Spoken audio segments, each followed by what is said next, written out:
Donc, dans l'exemple 6.4.6 ainsi que le 6.4.7, nous avons des mises en situation où nous devons, au fond, établir le modèle pour ensuite faire certaines estimations.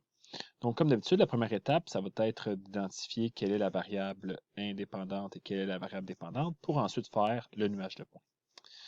Donc, dans ce cas-ci, si on lit bien le contexte, puisque entre résistance et courant dans un circuit, là, à prime abord, on n'a pas trop d'idée qu'est-ce qui est indépendant. Mais en lisant, on a bien dit ici que on a mesuré le courant en faisant varier la résistance. Donc, ici, la variable indépendante sera donc la résistance et la variable dépendante sera le courant. Donc, indépendante, c'est la résistance.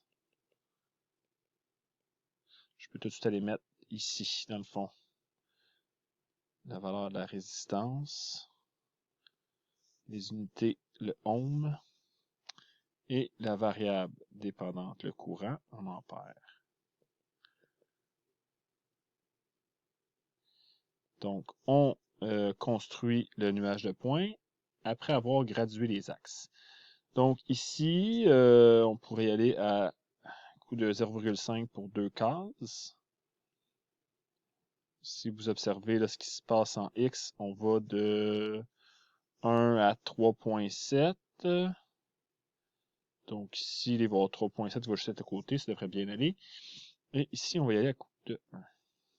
Puisqu'en Y, on va de 2 à 6,1. Aucun problème de ce côté. Donc, les points, 1,2. Regardez ce que je vais faire. Je vais peser sur pause et je vais faire apparaître l'ensemble des points, des coordonnées là, de cette façon dans mon graphique.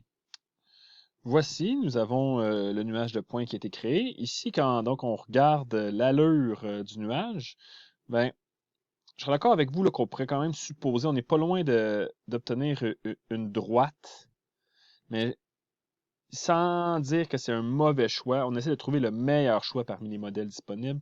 Et clairement, ici, il y a une tendance où on est capable de conclure tout de suite que ça va sûrement être inversement proportionnel. Bon, d'autant plus qu'on n'a pas encore parlé de régression linéaire, là, et là, lorsqu'on a une droite, pour le moment, nous sommes dans une situation où on doit passer par 0,0, ce qui n'est clairement pas le cas ici.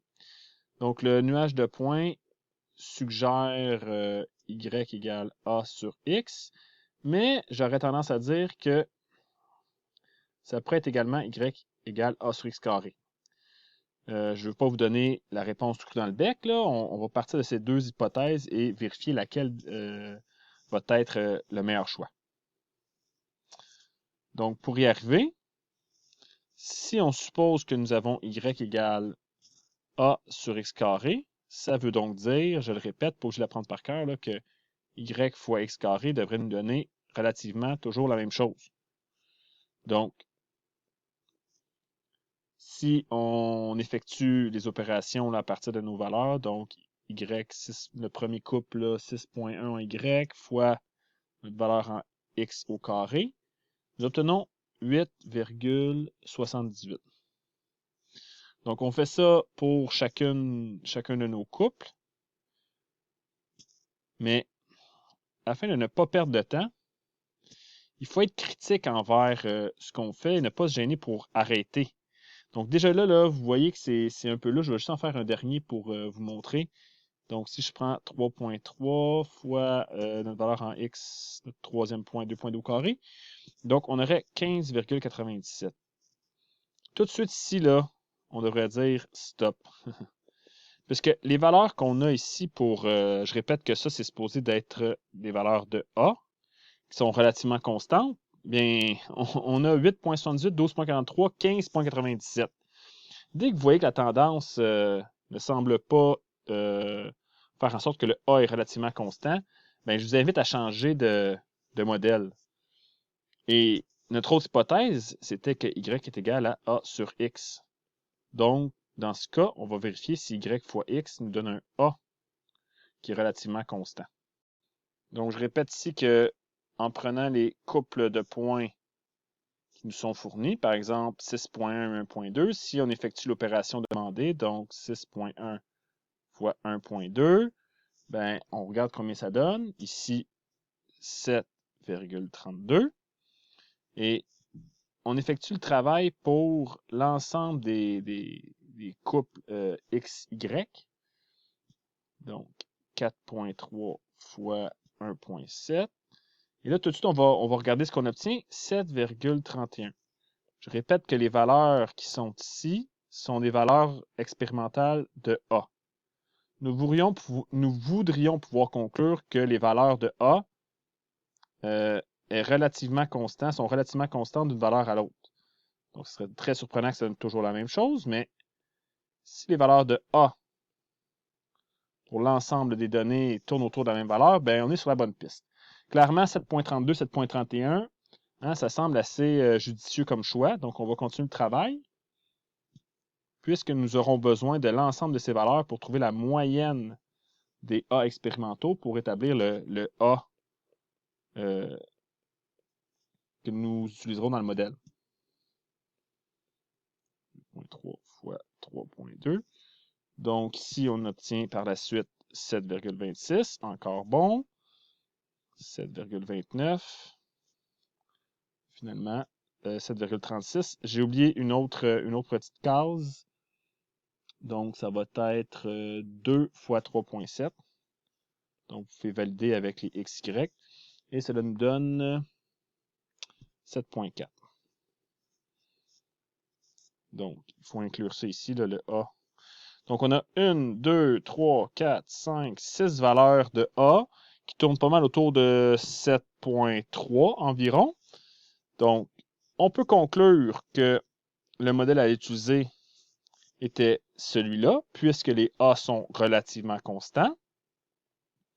Donc, la justification, là, c'est ce que j'ai encadré en rouge. Les A sont relativement constants dans la rangée du dessous.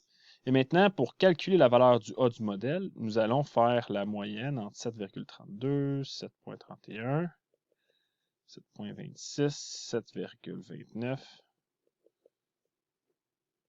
7,36, 7,4. Il y a 1, 2, 3, 4, 5, 6 données. Et nous obtenons au centième près, un A qui vaut 7,32. Donc, le modèle serait de Y égale 7,32 sur X.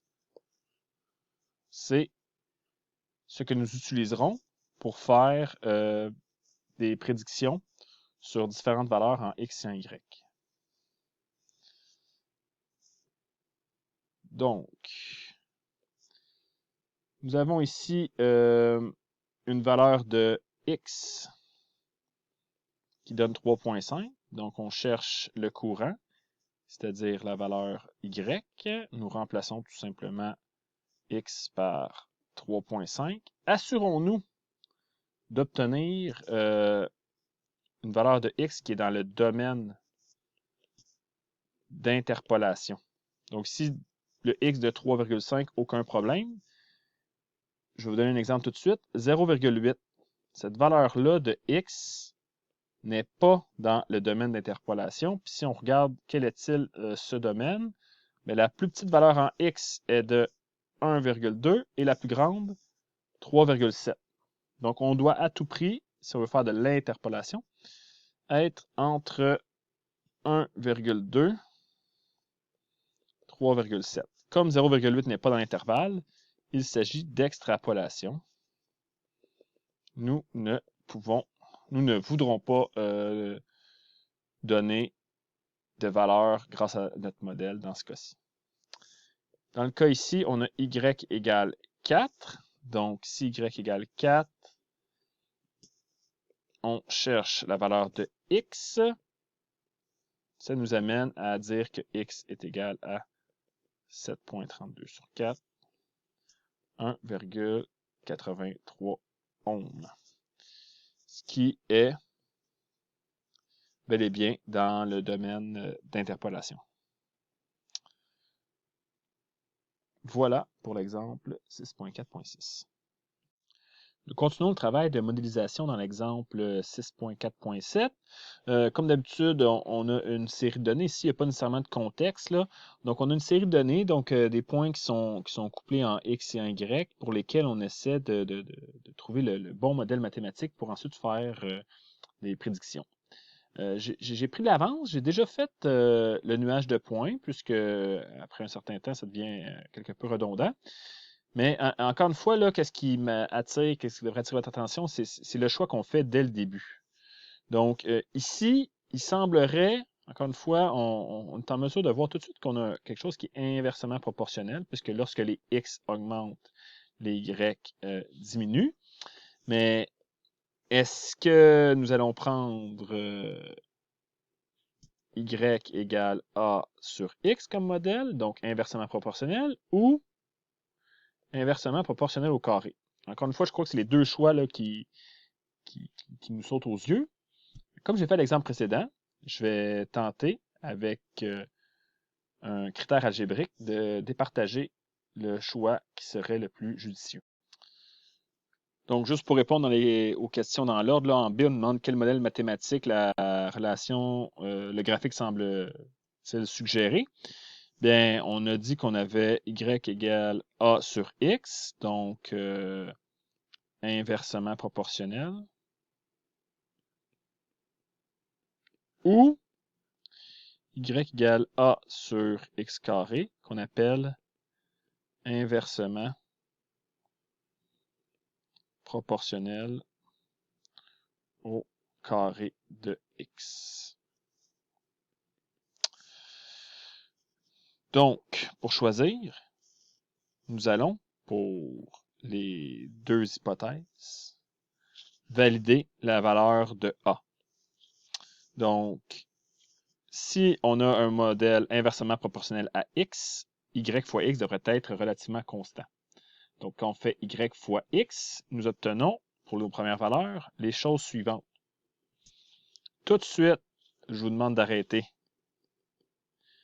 Clairement, ici, ce n'est pas constant d'un couple de points à l'autre.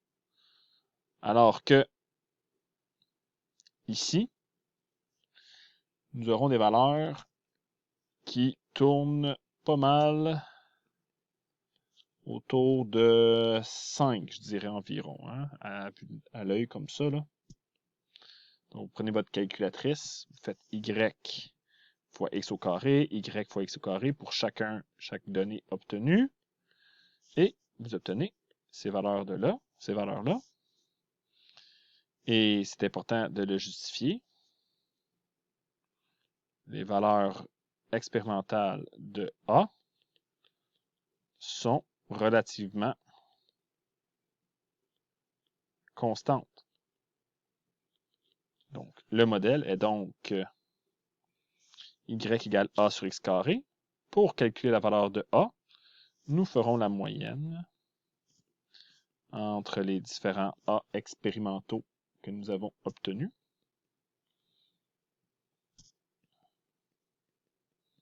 Donc, ce sont les valeurs qui sont dans le tableau ici.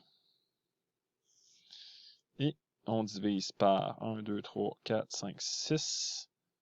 Ça nous donne, arrondi à 2 décimales, 5,03. Le modèle est donc Y égale 5,03 sur X au carré. C'est avec cette équation-là que nous allons répondre aux questions du E. Tout de suite en partant, là, si on regarde, là, on est rendu habitué aux questions. Regardez ce qui se passe avec le 3.4.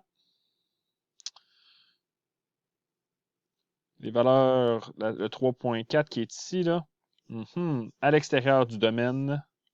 Donc, 3.4 ne fait pas partie du domaine d'interpolation. Donc, c'est de l'extrapolation. Nous ne donnerons pas de valeur.